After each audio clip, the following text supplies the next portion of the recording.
Hey everybody, hi there. In this video we're going to talk about how to plan an elopement. Alright, here's the thing with elopements.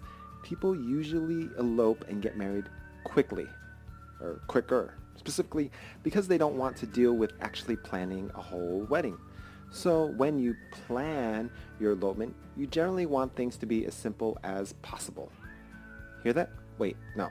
You want things to actually be simpler than possible, like the most simple thing. You're tired of trying. If you're trying to plan a wedding, you just gave up and decided, that, hey, we don't need to plan an entire wedding. Let's just elope. Everybody actually probably had that thought in somewhere during their wedding planning, even if they've ended up with a full-on wedding that they were planning or whatever. And then some people, obviously, they just changed their mind and were like, well, we're going to elope. All right, so here we go. Let's see. Oh yeah, so you don't really want to plan your elopement. I mean, you're trying to get away from planning a whole wedding, but you really do need to do a bit of a smaller scale planning for your elopement. So what you want, a few things to, what it is you want a few things to actually happen, and generally not have it be some kind of sort of shit show or something like that. I mean, probably don't want it to be a shit show, you know. I mean, so first, what do you need for an elopement? Like, what parts of the wedding do you still have during an elopement? So we'll go down the list. Rings. It's nice to still exchange rings or wedding bands. So when you go to your wedding ceremony or your elopement ceremony, have rings. That's always nice. And then vows. Now, even if you've chosen a super simple courthouse wedding where a lot of the words will be taken care of by the officiant that's already there, it's nice to be able to say a few words of your own to the person that you're promising all of your love to, that your partner. And photographer. Now, I'm maybe a little biased because I am a photographer. However, even if you are just eloping or having a small ceremony at the courthouse, it's nice to hire a photographer. Many of them offer elopement packages, which are at a reduced rate, obviously, compared to their full-on wedding packages. And their amazing photographers are super easy to find now. And there are millions of them, literally, like millions, or at least hundreds, probably at least thousands, if not hundreds of thousands. And to be honest, you can always find one that will work with you and your budget and still do a great job, especially if you're eloping on a weekday. Seriously, email your favorite wedding photographer and see if they'd be interested in photographing your ceremony. Some family formals, if you're if you're inviting like any family to your wedding. So some family formals, and then just a short portrait session of the two of you. And they'll give you their fee, which should be considerably less than their full wedding day package. So you'll want to ask for about 3 hours of coverage tops during a weekday.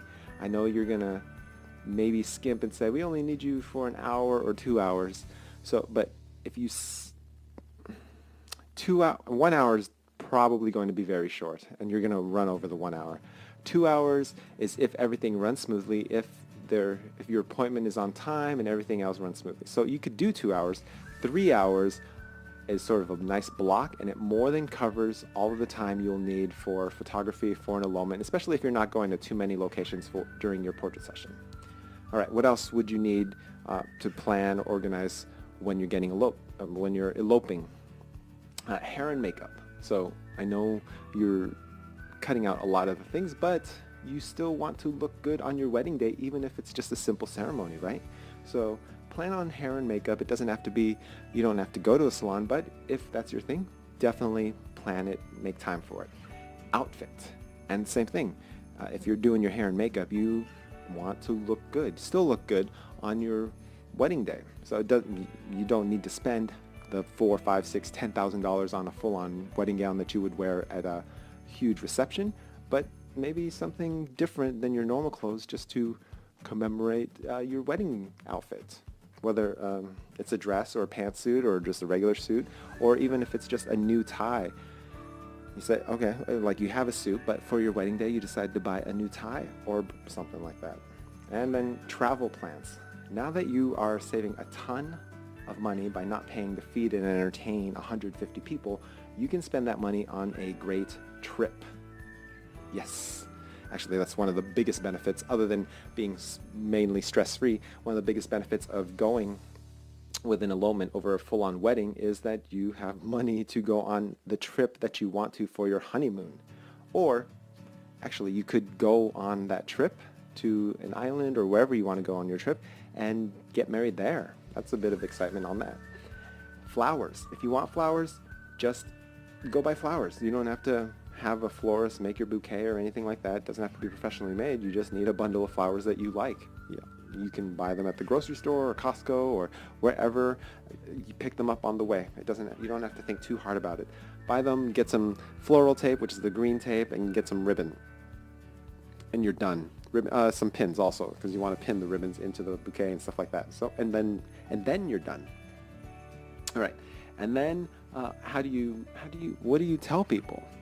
The simplest and easiest way to sort of sidestep it, or even just not even sidestep it, but to face it head on, is saying that you're eloping now and that you're planning on having a full-on party with everyone else to celebrate your wedding and your marriage later, at a later date. You can say in the next year, in the next 6 months, even if it sort of never comes around to happening, people want to celebrate with you. So that's an easy way to let them know you're eloping, or it's an easier way than saying, we eloped, we're done, that's it, be happy. All right.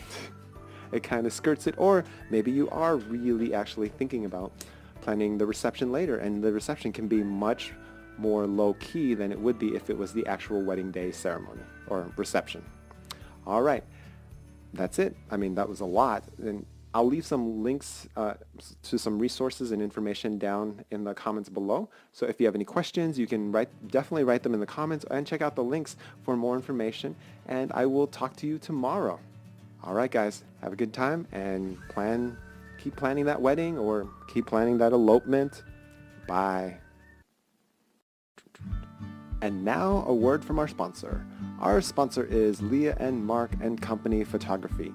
They are a pair of wedding photographers based in Atlanta, Georgia. They have been photographing for over 10 years now, and they will make amazing photos for you at your wedding or elopement or any other event you want to hire them for. They fly nationwide. They are on apracticalwedding.com, and they've been highlighted in the Huffington Post and everything else, all the major wedding blogs out there. The best wedding blogs out there. Actually, they are amazing wedding photographers. You should definitely check them out. The website is leahandmark.com. I'll leave a link for them down in the comments below, in the description below, actually. All right, have a good day, and I will see you later planning your wedding.